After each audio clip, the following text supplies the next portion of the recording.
trusting God. You'll surely go wrong if you don't trust him. Do not add to his words, lest he reprove you and you be found a liar. So not wanting to supplement God's word with human speculation. Don't do that. He says, lest God reprove you and you be found a liar. And then a statement, somewhat of a prayer. 2 things I request of you. Deprive me not before I die. So there's 2 things I'd like to have through my life. Remove falsehood and lies far from me. Give me neither poverty nor riches.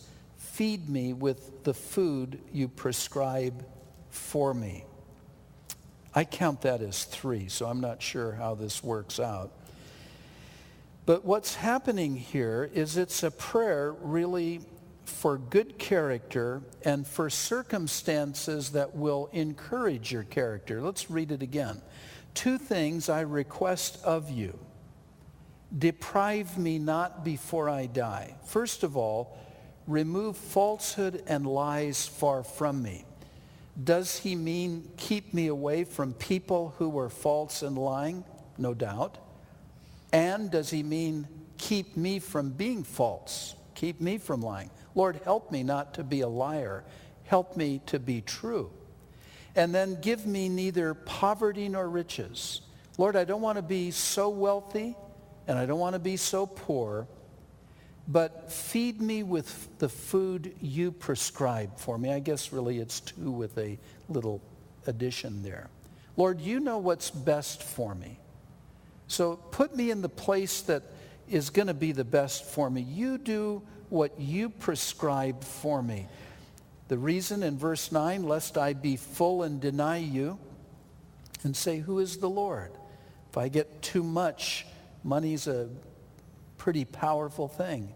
And a lot of times you see someone who they didn't have money, but then they slowly got more and more and more money. And you watch how they act and how they live, and they start going further and further and further away from God and just have no time for God. Or, lest I be poor and steal and profane the name of my God. Do not malign a servant to his master, lest he curse you and you be found guilty. So, when you're with a person, don't speak against their servants. Don't start bad-mouthing that person's servant or helper. Don't malign them. Lest that person that you're speaking to curses you and you be found guilty, or lest word gets back to the person who you've been speaking against. It's better to just keep it to yourself. If you have some thought about something, you don't need to tell it to anybody else. It's not going to do anybody any good. There is a generation that curses its father and does not bless its mother. There is a generation that is pure in its own eyes, yet is not washed from its filthiness. There is a generation, oh, how lofty are their eyes, and their eyelids are lifted up or arrogant. There is a generation whose whose teeth are like swords, and whose fangs are like knives, to devour the poor from off the earth and the needy from among men. So what's being given to us here is a picture of 4 kinds of evil people. First of all, the disrespectful. And then secondly, the hypocrite or the pretender. Thirdly, the proud person. And then finally, the greedy. So all 4 of those, a description really of evil men, being disrespectful to everything that one ought to be respectful to, being a pretender, being two-faced, being proud or arrogant, and then being a very greedy person. Now you have in the last part of chapter 30 what are called numerical proverbs. The leech has two daughters crying, "Give, give."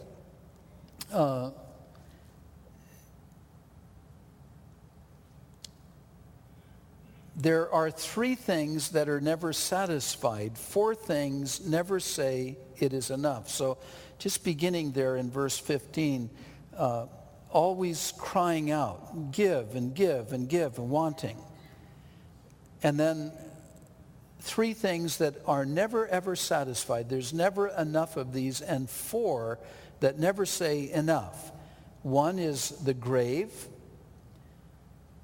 People are always dying. Two is the barren womb, women that want children.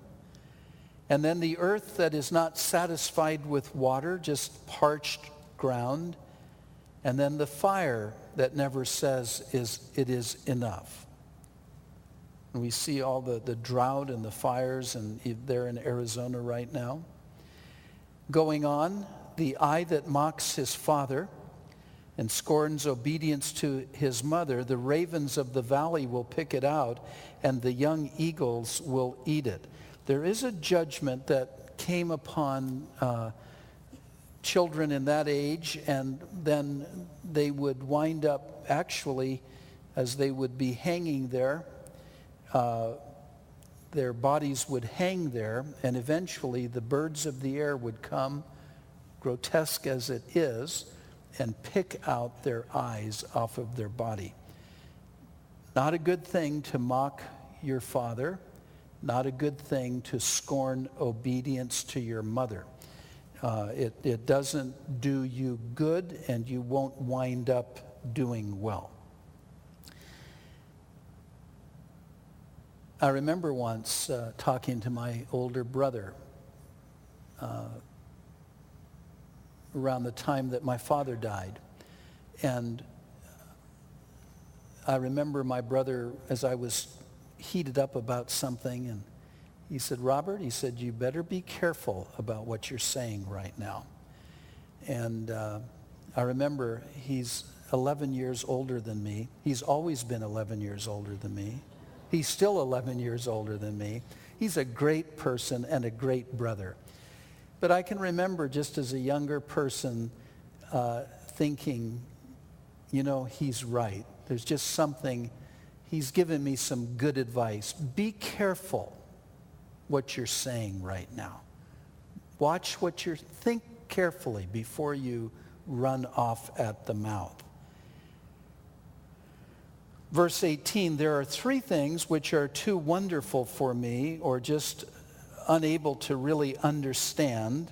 Yes, four which I do not understand. One is the way of an eagle in the air. You can't see what happens when an eagle flies by. There's no trace of it. You can't figure it out. How did that eagle just fly by like that? Or the way of a serpent on a rock. You see a snake, you can see them slithering across a rock, and then they're gone, and there's nothing there. There's nothing left behind them. You don't know what it is. You can't explain. How does a snake do that? The way of a ship in the midst of the sea. After a ship has gone by and it's sailed so far along, there's nothing left behind it really to help you explain it. And then the mystery of romance and the way of a man with a virgin. This is the way of an adulterous woman. She eats and wipes her mouth and says, "I have done no wickedness." And so that's just thrown in there. It's been spoken of a lot. For three things the earth is perturbed, yes, four count it, for four it cannot bear up. So here are some things that are very, very unbearable. There's four of them. A servant when he reigns, shouldn't be reigning. A fool when he's filled with food, it's unbearable to see that. A hateful or hated woman when she is married can cause so much trouble. And a maidservant who succeeds her mistress. And she was just a maid, and she became now the the mistress. Unbearable, those 4 things. There are 4 things which are little on the earth, but they are exceedingly wise. The ants are a people not strong, yet they prepare their food in the summer. Ants are so small, they're so fragile, they're so weak, yet they can carry 4 or 5 times their weight, which we couldn't do. One of the things they do, even though they're so small, is they prepare their food in the summer. They're always storing food away. The rock badgers are a feeble folk, yet they make their homes in the crags. These little rock hyraxes, they're called. They're like large rabbits. They're so feeble. They have no real defense. They have no way to defend themselves. What they do is they hide themselves in the rock. The locusts have no king, yet they all advance in ranks. You watch a swarm of locusts. How do they know where to go? But they all move in unison. And then the spider or the gecko, lizard grasps with its hands, and it is in king's palaces. If you've ever seen a leper, a little lizard, they can crawl along the ceiling because each of their feet have suction cups on them. So when they're moving, they always have one foot off and the other 3 are on there. I mean, could you crawl up that wall right now and go across? So there are 4 things that are little upon the earth, but they're amazing. There are 3 things which are majestic in pace. Yes, 4 which are stately. I like this because this guy's always saying, there's 3 things I want to talk about. Actually, there's 4. And he does it over and over and over. So there's 3 things which are majestic. There's actually 4 of them.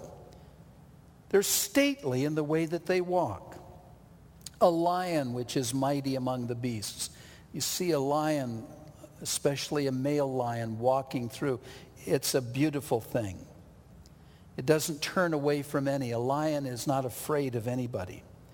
A greyhound is the second one, just how they can go around and they can strut around, really. A male goat also. And a king whose troops are with him. What a beautiful picture that is. See a leader with his troops behind him. If you have been foolish and exalting yourself, here's a good prescription. Or if you have devised evil, so whether you're lifting yourself up or you're thinking about evil things, put a hand on your mouth. In other words, just stop it. If you've been exalting yourself, just stop it. If you've been thinking about evil things that you shouldn't be thinking about, just stop it. Just put a hand over your mouth. For as the churning of milk produces butter, and as wringing the nose produces blood, so the forcing of wrath produces strife. You keep churning milk, after a while you keep working it, it's going to produce butter. You grab somebody by the nose and shake them enough, their nose is going to bleed. And if you keep pushing your anger, you're going to produce strife. The words of King Lemuel, the utterance which his mother taught him, again, this is perhaps Solomon. It could have been a name that his mother Bathsheba gave to him. And these are the things he's just saying, my mother taught me these things. And she spoke to him as a wise mother, knowing that he was going to be a leader. What, my son? And what, son of my womb? And what, son of my vows? Number 1, do not give your strength to women, nor your ways to that which destroys kings. So the first thing that she warned him about was against immorality.